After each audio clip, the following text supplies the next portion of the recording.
I'm Beth McKenzie, and I live here with my family, my husband, and my 2 daughters. My design style's pretty eclectic. I love anything from California. I'm a California girl, so a lot of the things in our house are influenced by Palm Springs or just the general sort of laid-back lifestyle, but also I really wanted to make it feel like a resort or a villa. So I combined a bit of my California style with the Mediterranean villa feel, and I think that's what we've got.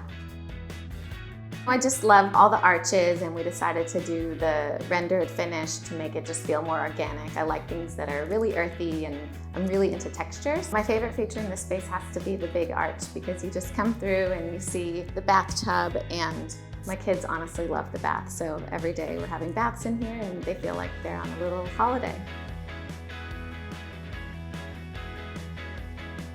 I chose copper because I like that it's more warm and a bit earthy and a little bit different. We decided to do copper throughout the house, so it's on all the doors and the hinges and also all the new taps. And we just love that it pulls everything together in a new and different way, but it's not too crazy.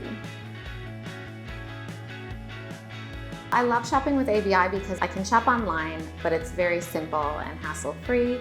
I love the exchanges and returns policy, and there's always different accessories that tie in throughout the whole house. So whether or not you're looking for a sink or door handles or hinges or pulls, you can shop for it all there, which is great, and you know it's all going to be the same tone and texture, which is nice.